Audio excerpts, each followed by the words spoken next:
complicated, you know, man. Like a dang old Rubik's Cube, man. You like talking about blue, red, man, then you get to one side and like messed up. All right, Don Livingston, welcome to the Jay Burden Show. How are you doing? Fine. How are you? Doing quite well. I'm looking forward to this. So I am familiar with your work, but my audience may not be. Could you describe, who you are and then also the institution that you founded? Yes. Well, I'm a philosopher. I taught at Emory University for years. I retired in 2010, I think. I was twice a visiting fellow at the Institute for Advanced Studies at the University of Edinburgh. Won a National Endowment Independent Study Fellowship. Have written books on two books, the most important things I've done. 2 books on David Hume, a philosopher, a great British philosopher. I would say the greatest of the British philosophers. Formed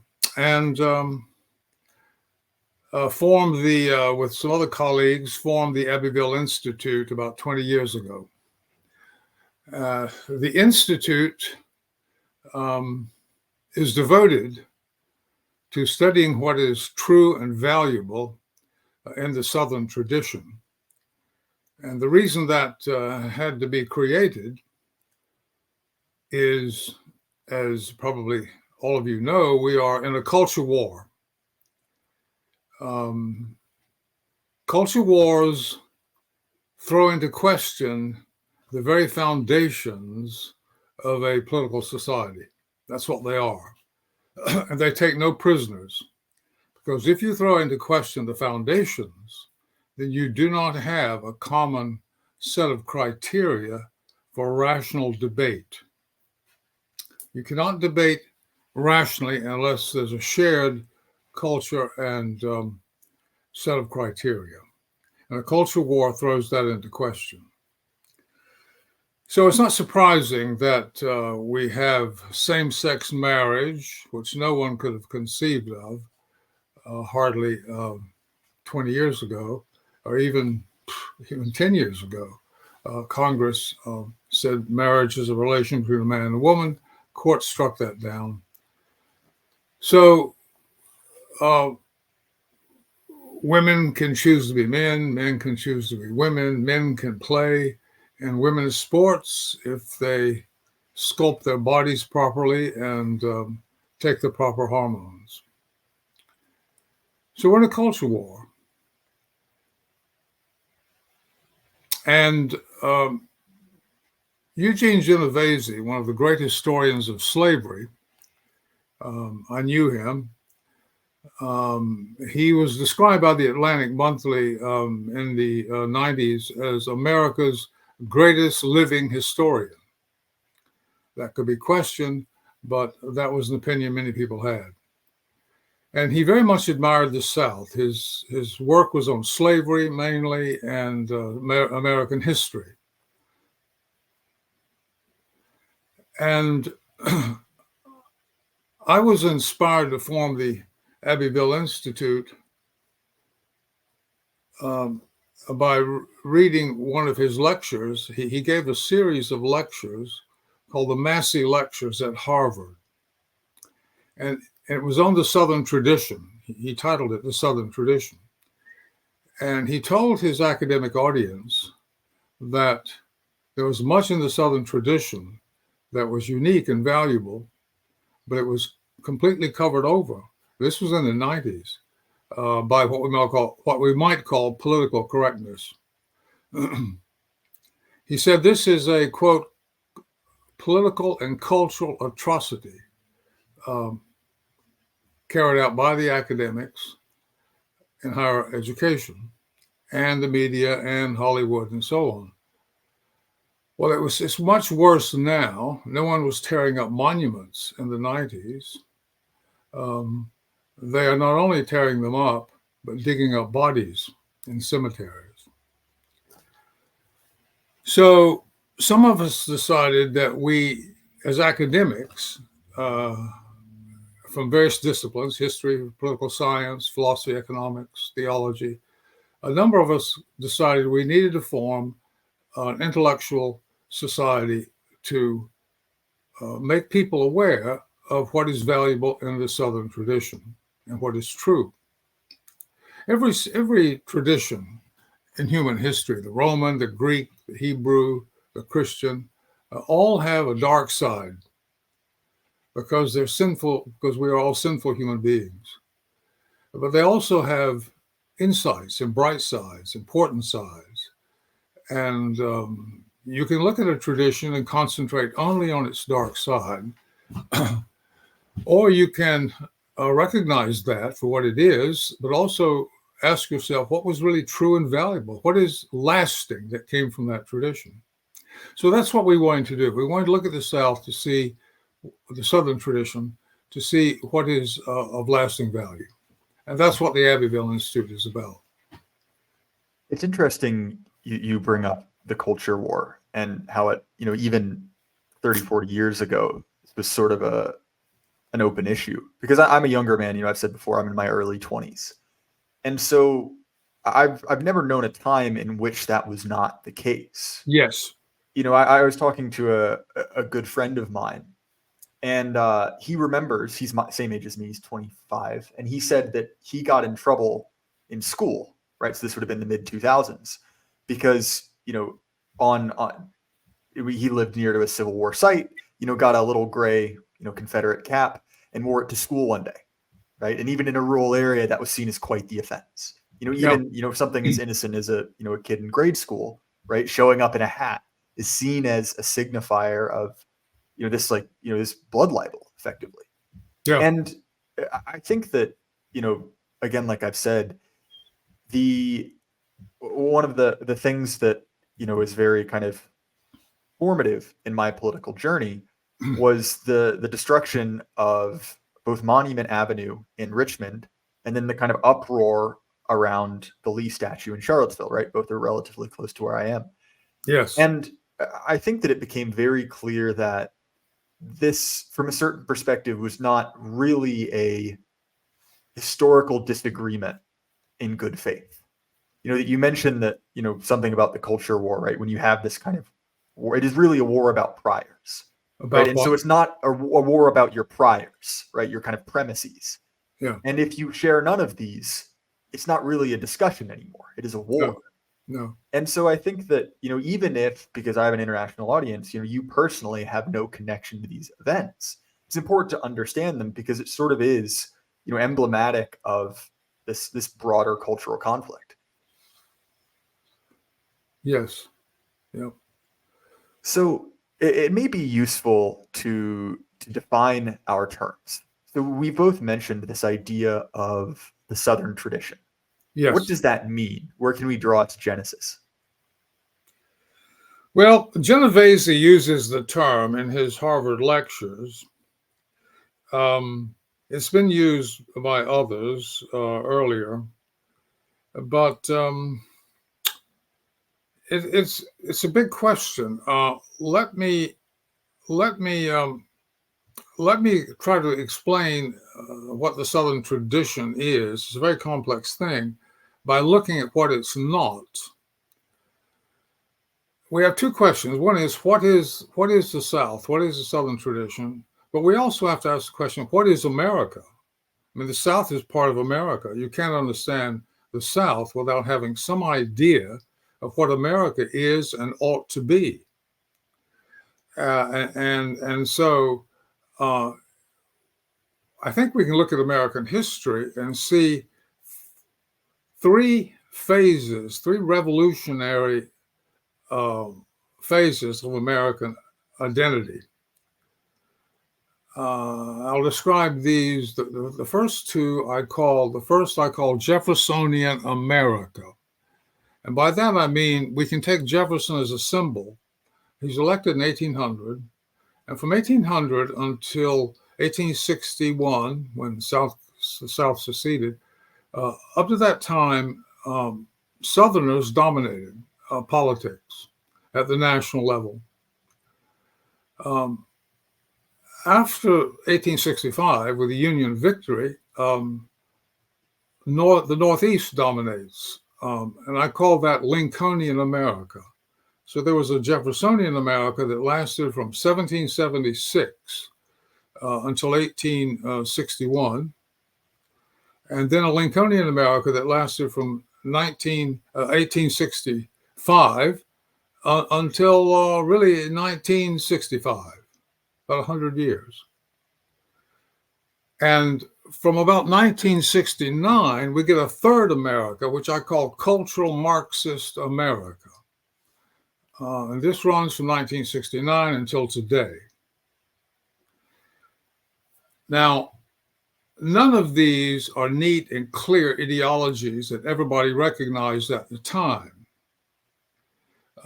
During the period of Jeffersonian America, and I'll try to explain what that means, but during that period, there were people who thought in the same way Lincoln did later on. They were a minority, but they were there, but they were suppressed, and the Jeffersonians pretty much dominated. And the same with the Lincolnian Revolution in 1865. The Confederacy was defeated, and that was thoroughly Jeffersonian. It was defeated, but it survived in part right on into the Lincolnian period. So it's a minority and suppressed by the Lincolnians. Well, it's an idea that, I'm sort of enamored with that idea, right? And to borrow a messy metaphor from theology, you can almost consider it the different dispensations of America, right? The French conveniently number their republics, and we haven't, but it's effectively the same thing. Yeah, I like that comparison with the French. We have the First Republic, Second Republic, Third Republic. Now this third one, I clocked from 1969, which I call cultural Marxist America. These are Americans, and people will say, well, no, they're really, they're opposed to America. They're more like the communists and so on. Well, that might be, but they are American communists, or they're American leftists. They're Americans. They're not at all like Jeffersonian or Lincolnian Americans. They're completely different. I clocked this movement beginning in 1969. This is rather arbitrary on my part, but I think it's helpful. There was a journalist in New York named Susan Sontag, and she was a leftist journalist, very well known. And she wrote an essay in which she said at one point, the white race is the cancer of human society. White race is the cancer of human society. And that's the beginning of this thing called systemic white supremacy. And it begins to develop in 1969, or somewhere in there. A number of interesting things happened. The immigration laws are totally changed. America cut out immigration in the 20s and didn't pick it up until 40 years later. Think about that. There was no immigration to speak of, a dribble. And the reason for that is there had been no regulation of immigration, and people poured in from Eastern Europe, Mediterranean, and America was overwhelmingly a Protestant culture. Other religions were tolerated, but they were in a real minority, including Catholics. It was a Protestant culture. Just like Israel is a Jewish culture. You didn't have to be a Protestant to be an American, but if you were an American, it was clear. The government closed down for Easter, for Christmas, and prayers were taught in the public schools if the states wanted them. I grew up with prayers said every day in homeroom in Charlotte, North Carolina. Well, and you see the reverse image of this, right? That, when other groups do emigrate to America, predominantly Jews and Catholics, it was very clear that the public institutions were Protestant adjacent. That's right. And so they set up their own schools in parallel. Yeah, that's right. And we had a friend of mine, he went to Hebrew school a couple of days a week He got out early to do that, and then there were so that's how we worked it out. But religion was up to the states. If the states wanted to have prayers, it could have them. If they didn't want to have prayers, it wouldn't have them. Okay, so now let me try to explain what these three ideologies are: Jeffersonian America, Lincolnian America, and cultural Marxist Americanism, if I may. And I'm going to do this from the point of view of constitutional thinking. What is America? It's a union of states. It's a federation. It has a federative constitution. What does that mean? That means that the states are sovereign political societies, like the European Union. All the states in the European Union are sovereign political societies. By sovereign, I mean that they came into the Union as pre-existing states. And that means that, and they formed a compact with other states to create a central government, and they delegated a few enumerated powers to it, reserved all the other powers to themselves. We did the same with the United Nations. We joined the United Nations, delegated some power, but kept the residue of power to ourselves. And so is every other state in the EU and in the United Nations. So Jeffersonian America says America is a compact between sovereign states that has created a union, a central government with limited power. This means that a state can negotiate a withdrawal from the union. No one wanted this to happen. They wanted the union to work, but it could be done. And it was done under the first Constitution, the Articles of Confederation. You may know about that Constitution. It was the United States, and it was a compact between sovereign states. But the central government had no taxing power. It could not order conscription. It was very limited. Some states were dissatisfied with that. And so a little while later, a number of states, 9 states, seceded from the Articles and formed the United States. Most people don't know this. The United States was not formed by 13 states. It was formed by 9 states. Go read Article 7 of the Constitution. In fact, I have it right here, I think. Yes, hold on. Article 7.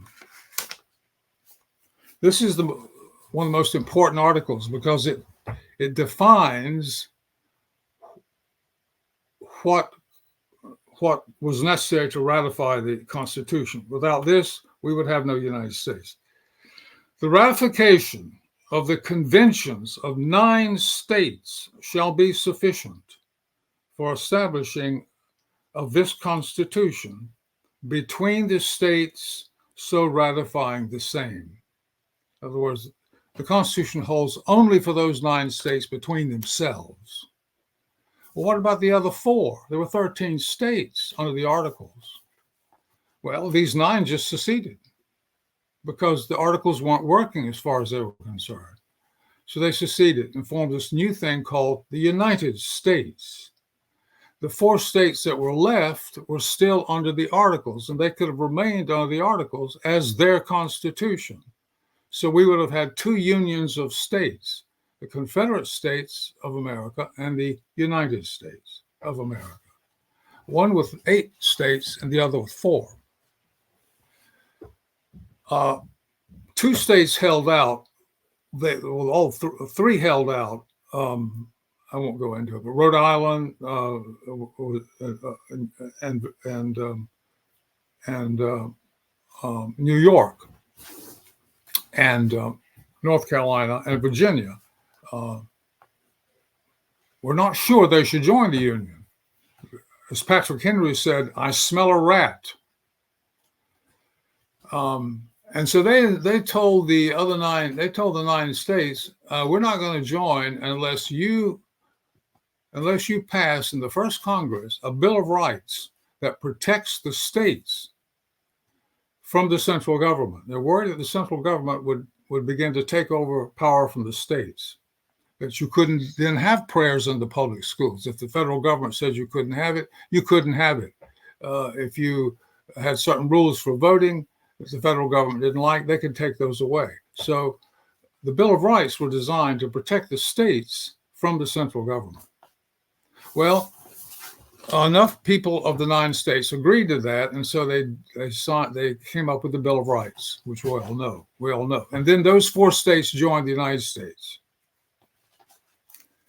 So secession was, America was born in state secession, both from the colonies seceding from Britain and 9 states seceding from the United States under the Articles.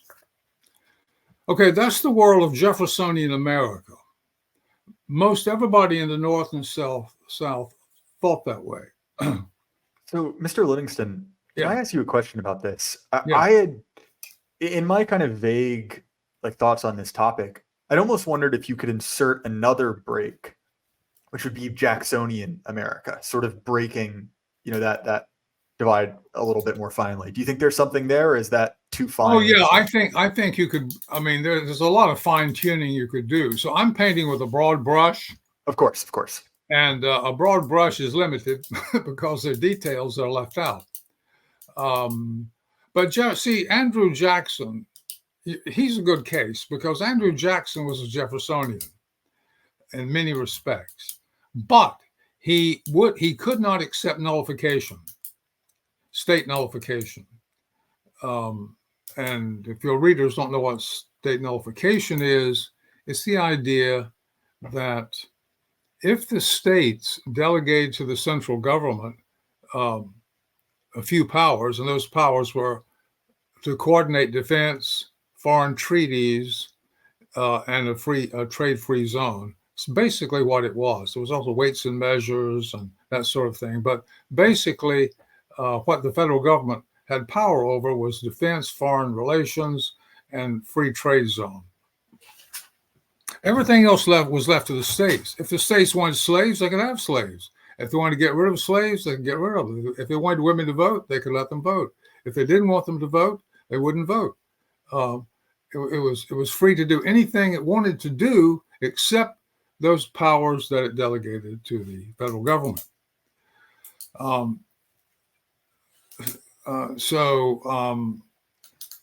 Mr. Livingston, just one thing before we go on. Go ahead.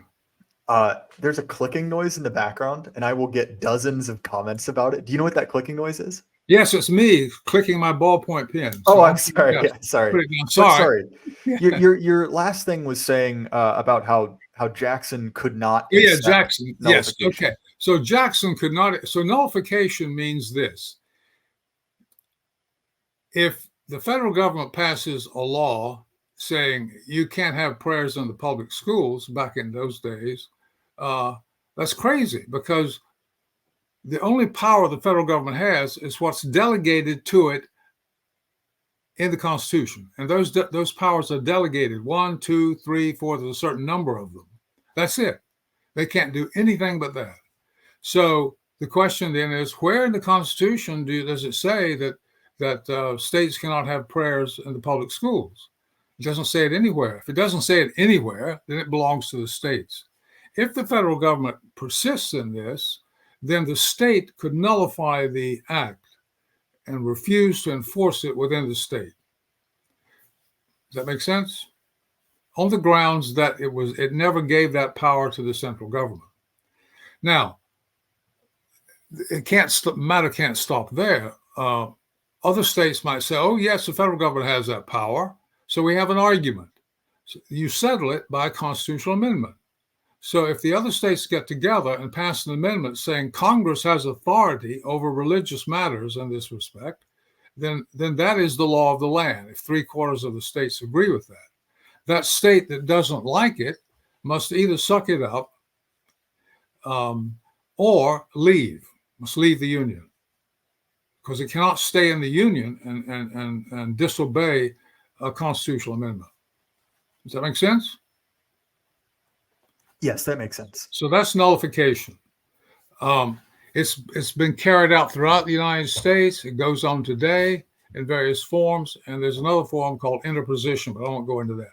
But back to Jackson. Jackson could not accept nullification. He could accept all the rest of Jeffersonian America, but he couldn't accept that. So he was more like Lincoln. I'm going to get to Lincoln in a moment. So he's a transitional figure, but on the whole, he is Jeffersonian for the most part. Now, what is Lincoln? Lincolnian America. Lincoln denied that the Constitution is a compact between sovereign states. What he argued is this: no state is sovereign. When America seceded from Britain, British law disappeared. Therefore, there was no law. There was just anarchy. And the American people as individuals got together and decided to form a national government over the whole of the nation. And it decided to let the former colonies be called states. They would still recognize the boundaries of the colonies, and they would call them states. But they would not be sovereign states because they were authorized not by the people of the states themselves. They were authorized by a national act of the American people meeting in the Continental Congress. So Lincoln compared states to counties. A county is not a sovereign state. I should define sovereign. By sovereign state, we mean a state that can enact laws without having to get the permission of any higher authority. So Denmark can make its laws. It doesn't have to get permission from France or the European Union unless it gave the European Union certain powers. Then it has to stay within the powers it gave. But short of that, I feel like the quick and dirty for this one is can you declare war on your own?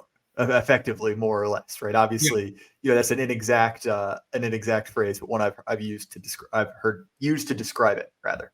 Yeah, that's right. And okay, so the question is an American state a sovereign state? And the argument for the Jeffersonians is yes, it is. How do you know that? Well, Declaration of Independence, each state was declared. The Declaration declared each state be free, sovereign, and independent. The Treaty of Paris, which ended the Revolutionary War, His Britannic Majesty named each state by name. It made the treaty with the United States, namely Virginia, Rhode Island, and so on. So the treaty was made with each state. And that's how the king had worked when there were colonies. He made his deals with each colony, not with the whole of the colonies. In most cases, each colony had its own special relation to Parliament, and so there are very good reasons to believe the states entered the Union as sovereign states. To make this very clear, New York, Rhode Island, and Virginia wrote into their ordinance of ratification for ratifying the Constitution the right to secede. So they're joining the Union, but they're saying, look, we're joining this thing, but there are limits to what you can do. And we got you to pass the Bill of Rights, and we're hoping that will be a good protection. But if it's not, we reserve the right to leave. So you had 3 states that put that in their ordinance of ratification, but all of them knew they could do that. And from 1776 right on up, there was always a state always knew that if it came to it, it could negotiate a secession. It couldn't just walk out, but it had the authority to negotiate a secession. Lincoln said, no, that's not true. No state is sovereign. Every state is like a county. A county is not sovereign. It's created by a state legislature. All the counties in the American states are created by the legislature. What the legislature creates, it can destroy. So my state of South Carolina, the legislature could destroy every county tomorrow and divide the state up into 4 counties or 200 counties. It could do any of those things just by a majority vote, unless the Constitution of the state requires more than that. So to sum up, the Lincolnian America denies that the states have any sovereignty. All sovereignty is located in the central government.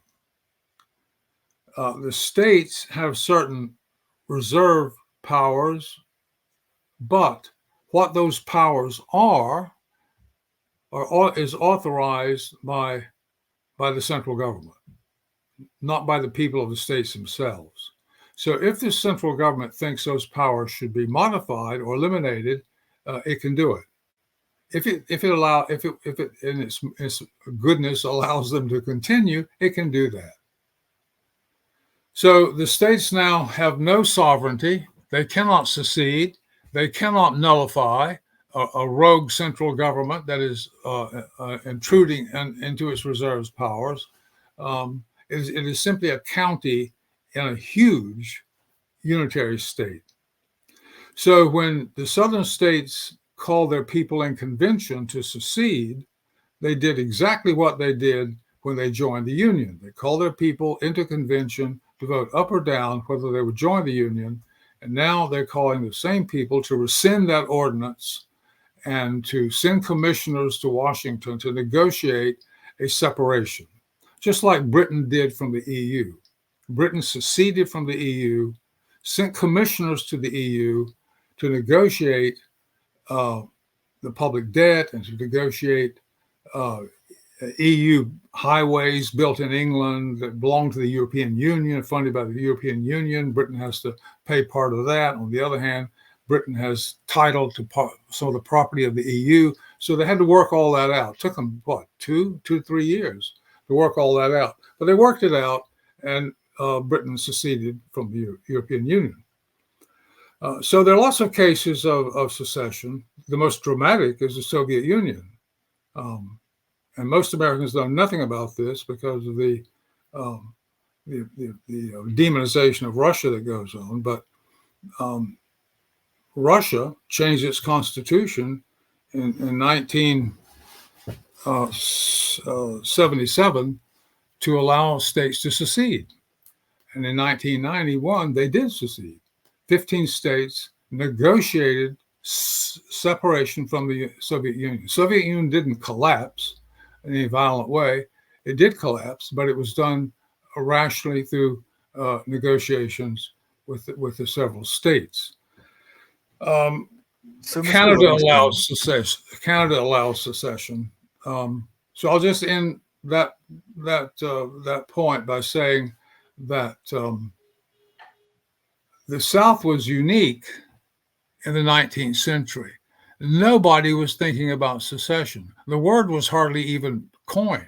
The first use of it in the English language to mean political withdrawal was by Jefferson, according to the Oxford English Dictionary. So there's an objection from, arch reactionary Joseph de Maistre on this point, and he says that effectively, power cannot constrain itself, and that effectively the value of a constitution is not the actual legality of the document, but it is sort of a reflection of the people, what the people hold to be true, and as that people change, their relationship to that document will naturally change. Yes. And so while I certainly agree with a lot of analysis about the Constitution, at a certain point when we look at a culture war, it's like, well, what does this matter? And I'm sort of playing devil's advocate here. If the vast majority of people don't seem to care about the Constitution. Yes. Well, yes and no.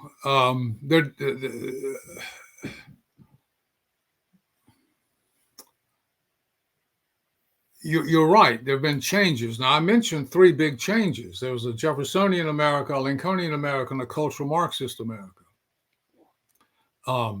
And as as Americans were developing in a Jeffersonian way, everybody knew that states could secede. When President Buchanan, James Buchanan, was asked in the winter of 1860-61, what are you going to do about secession? These southern states, South Carolina seceded in December, and others will probably secede. What are we going to do?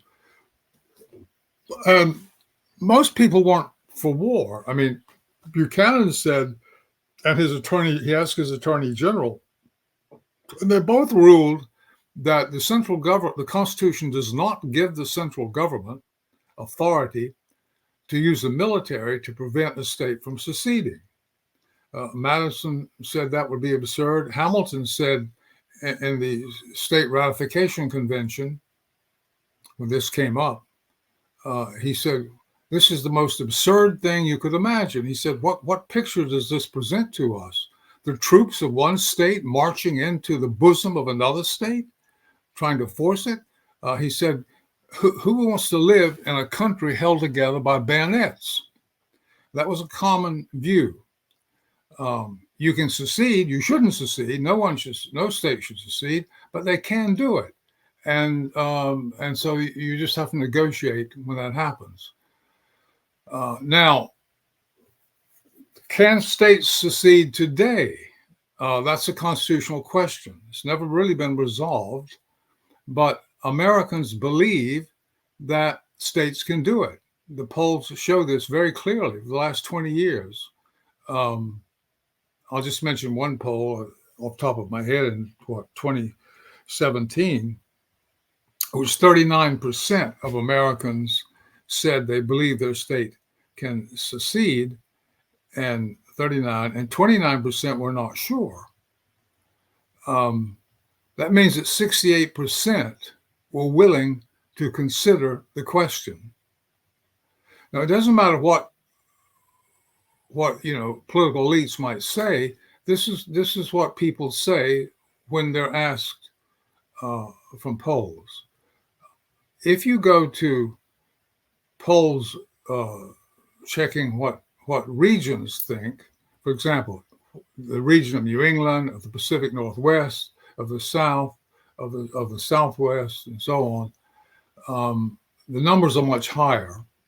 For example, Republicans in the South favor secession of their region, not a particular state, but of their region, by 57%, or 56%, I think it is. The Democrats favor secession around 38, 40%, something like that. You go to the Pacific Northwest, it's in the 40s for secession of their region. So many sections of the country are dissatisfied with the United States. It has grown too large, too intrusive, the debts are too great, senseless wars, and so on. They're wondering, would they be better off if they just had a New England Federation, a Pacific Northwest Federation, and so on. I'm not saying that's going to happen. I'm just saying that's how people think. So they're not thinking about the Constitution the way Lincoln thought of it, because according to Lincoln, no state can get out of the Union. Once it's in, it's stuck. It can never get out. If it tries to get out, it's committing treason. Well, these Americans don't think that. They do not think that the Pacific Northwest seceding is treason. So they're thinking in a Jeffersonian way, which is incompatible with the Lincolnian way of thinking, not necessarily incompatible with the woke way of thinking, but many woke people don't like secession either. They won't control the whole central government. Well, and one of the things that you notice about this is that this principle is never applied particularly fairly, right? So if you may remember, one of the kind of sideshow news stories of 2020 was the CHOP or the CHAZ, right? The Chapel Hill Autonomous Zone, which was this sort of like anarchist collective that could have took over a couple city blocks in the Pacific Northwest, right? And the police were not allowed there. They set up their own kind of absurd student government-esque organization. Yeah. But they were sort of tolerated, right? And when you see, more conservative leaning folks, like it sort of reminds me of the Bundys, when that happened several times. It is looked at much differently. And I have a friend who has an interesting idea, and his point is basically if secession happens in our lifetime, it's very likely to be a state like California, right? Largely because they're arrogant enough to believe the lie that California is sort of mooched on by every other of the states, right? And so they'd be the ones to try it.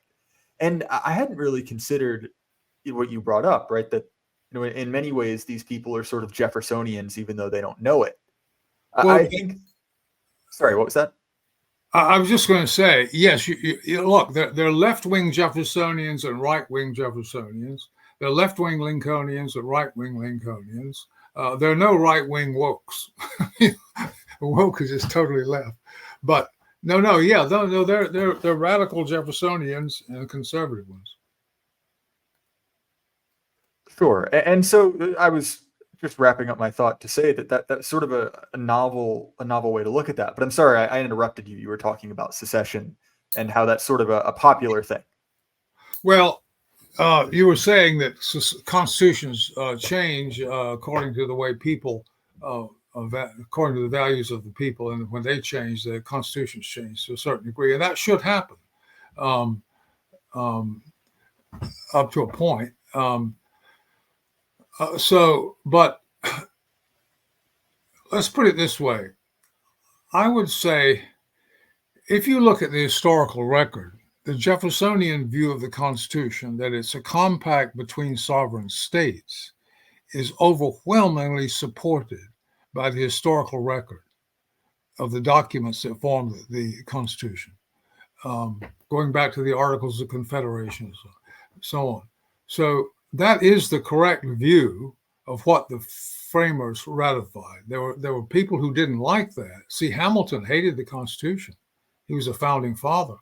He was in the Constitutional Convention, but he called the Constitution a frail and worthless fabric because he wanted central power. He wanted the same central power Britain has in America. He wanted the Congress to have this power, and the people would not give it to Congress. They kept the power in the states to a great extent, not entirely, but to a great extent, they kept it in the states.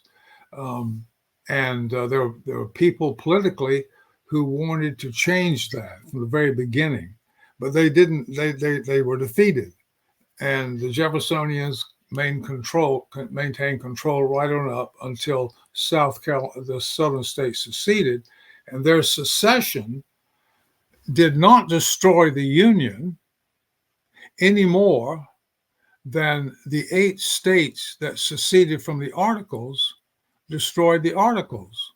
The Articles remain. There were just 4 states in the Articles, not 8, not 13.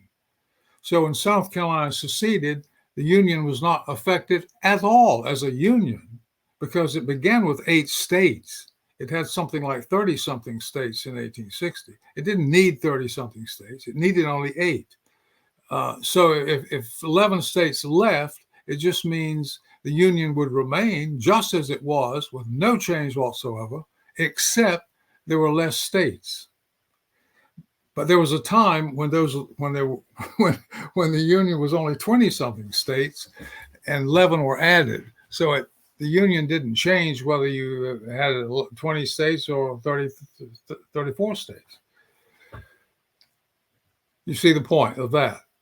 So when people say the Southern secession destroyed the United States, it's preposterous. What they're thinking of is America is a unitary state, like Lincoln says. And if he were right, if the states were not and are not sovereign, if the states are just administrative units, if they're just counties created by national authority, if that's all they are, then he's right. No state could on its own negotiate a withdrawal because it's not a sovereign state.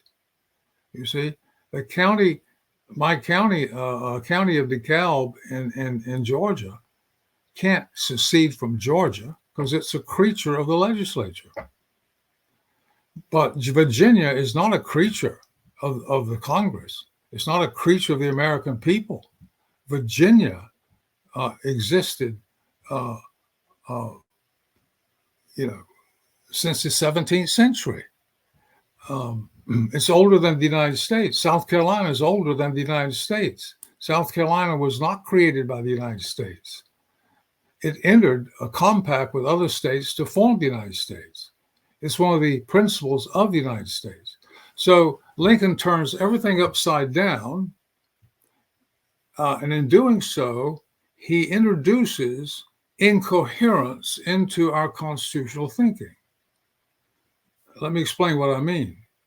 If it's true, as I argue, that the historical record overwhelmingly supports the notion that the Constitution is a compact between sovereign states, if that's true, and Lincoln's notion that the states are not sovereign and the central government is sovereign, expressing the voice of the American people, those two constitutions are incoherent. They both exist, and people still believe either one. The dominant power goes for the Lincolnian thing. But my point is, the Jeffersonian understanding has not been destroyed. It's still there in the minds of people. But overlapping it is the Lincolnian way of thinking, and that's incoherent. And you can see this in Supreme Court rulings. Let me give an example. Roe versus Wade. I remember when that came out in 1973. No one had ever questioned the power of the states to regulate abortion or marriage or other such things, or police enforcement. But the Supreme Court made up a thing called the Incorporation Doctrine, and it said that no state had ever gotten it right about abortion. Had never gotten it right. Central government took over that whole question. It had no authority to do that. Supreme Court was a rogue act by the Supreme Court to seize power from the states. And so we go on for 50 years of hate-filled debate, a wound. Abortion, the Roe versus Wade was a wound that never healed. No progress was made in reconciliation or acceptance. And finally, the Supreme Court just flipped around and said, the decision was wrongly decided. This power is reserved to the states. Well, what do you make of that? Is that solid? No. It could change by another group in power that would overturn it back to Roe versus Wade. So this shows you the incoherence. The Lincolnian way of thinking explains Roe versus Wade. The central power came in and usurped power from the states. This overturning of Roe shows the Jeffersonian assertion of state sovereignty over that question. So American history is torn between the overlapping of these incommensurable views of the Constitution. Now, it's interesting. Go ahead. Sorry. We mentioned the culture war at the beginning, and I consider myself a political realist. Very much in the tradition of Machiavelli and Schmitt. And Schmitt is often misquoted by people my age. And they'll talk about this friend-enemy distinction, as if when he uses that term, he is implying that it's a good thing, right? That all politics is basically saying, well, I like you and I don't like you. And if I don't like you, then I'm just going to destroy you. But what he's saying there is that is a degraded polity, right? That essentially things are going quite badly if all there is to politics is pure friend-enemy, right? There is no kind of common ground. Yeah. And especially when I look at people my age, Generation Z, the young, they've sort of speciated. They've become almost two completely separate populations. And COVID really did this, right? Where it was sort of like you had the people who were normal, and these sort of like basement dwelling pronoun freaks. And obviously this culture war divide has been going on and getting gradually worse and worse and worse. But it has, at least it seems, got to the point where it really has just become, pure power politics, right? I will win no matter what. When my side wins, it's good, no matter what the reason is. And, sure, that can get you a victory, but, it sort of speaks to the fact that's no longer a country in the same sense. No, it's right? not. We've become a banana republic, effectively. Yeah. Yeah. Absolutely right. That's why you see cancel culture and polls that show that a lot of young people believe that that winning political victories is the only thing. Yeah, it's very, very distressing. So back to wokeness. So in '69, Susan Sontag says the white race is the cancer of human history. Think about that. That is, and she's a journalist, and journalists can be hyperbolical, but it wasn't too long after that that elite universities in the Northeast, Harvard, Yale, Princeton, the usual elites, started programs of white studies. And white studies is not the study of, what white people have achieved. White studies is the study of a pathology, of white fragility. It's a study of white supremacy. It's a study of how America, how white supremacy is the great sin of America. And anyway, so that starts, and I watched this grow as I was coming along. I didn't recognize it for what it was at first. It's only retrospectively that you can see what was happening. But it's gotten more and more absurd, and so the immigration laws were changed in 1965 to favor third world countries and to disfavor Western European peoples. And we then got the notion that America must look like the rest of the world. So we started bringing people from all over the place into America. And it might sound, ethnic phobia to be talking this way, because nothing wrong with bringing people from all over the world into the United States. But the United States had an Anglo-Protestant culture, which was very, very well established and very successful. It's what made America successful. It didn't have to be it could have been some other kind of culture, but that's what it was, whether you like it or not. And so when people came to America from all over the world, it was understood they should integrate into that culture. They didn't have to accept the politics or anything, but they had to integrate into the culture. They could be shunned and so on. And most people did. A lot of people didn't. I mean, Europeans would come over from Italy and places, and they would work and make some money, send it back home. But they decided America was just not for them, and they would go back home. But those who stayed wanted to be Americans, and the American elites made it clear what you were to assimilate to. But after the 60s, the idea of assimilation was considered un-American. Clinton gave a speech, and I think a university in Portland, I think it's Portland State, in which he said, the demographic changes brought on by our immigration policy are unprecedented in the history of the world. And he said, but what they are showing us is that we can live without a European majority. In other words, America in the future is going to lose its European majority. It will be a multicultural, multi-ethnic country with no dominant culture. Because a multicultural culture is not exactly a culture. It's an abstraction.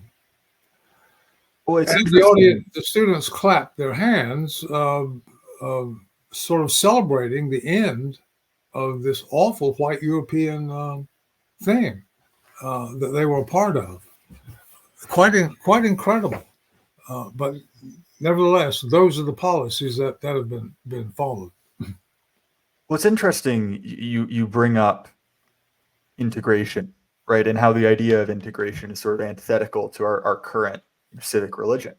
Because two of the most reviled figures kind of in the current American kind of like zeitgeist were both created sort of as ways for different groups to be integrated into the American national project, right? You have Christopher Columbus, who's sort of become this totem of hate for progressives.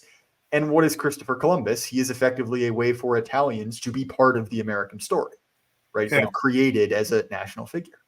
And then also, these Confederate monuments, which are sort of, again, these hate symbols for the regime. And if you look at, and I'm sure you no doubt know, many of these monuments were created in these sort of projects to re-knit the country back together. Yes. Right? Oh, you can be a Southerner and still part of the American empire. You can be Southern and you can sort of shake hands, and we'll dust each other off, shake hands, and say, all right, you lost, but it was a good fight. And so many of these statues are given back and forth, right? I vacation in Maine, and in this town in Maine, there's a monument, right? And it's to our dead, and it was given by a small town in Georgia, funded by the veterans from that town. I assume there's one in that small town in Georgia if it hasn't been torn down. Yeah. And it was, a redemptive thing. And now that sort of integration is sort of a totem of evil, and we have to, burn those neighborhoods, tear down those statues. And, I have my objections with, the imperial America, right? That instantiation, Lincoln's version of America. But nonetheless, we can look at that and say that is significantly healthier than what we currently have. Oh, yeah. Yeah. Well, say Lincolnian America, let's put it this way. Jeffersonian America might not have worked very well. I mean, had you followed it out all the way, see, in his view, there might well end up two or three unions of states, an Atlantic Federation. And one idea was there would be an Atlantic Federation, a Mississippi Federation, and a Pacific one, all based on waterways. And so it'd be three unions. So you'd have Canada, Mexico, and these three American unions. There'll be five unions in the Western Hemisphere, or there's the northern part of the Western Hemisphere. Well, that was the way America could have gone. And when the Confederacy left, had there been a negotiated settlement with the Confederacy, they might well have come back. I mean, some of those states, Virginia, Arkansas, Tennessee, and North Carolina voted not to join the Confederacy. So it had only 7 states, and those 4 refused to join. They changed their minds only after Lincoln raised troops to conquer the 7 states. That was completely incompatible with Jeffersonian America. It was unthinkable. Even Hamilton said it was unthinkable, and Madison said it was unthinkable. But Lincoln did it. So those 4 states joined the Confederacy only for that reason.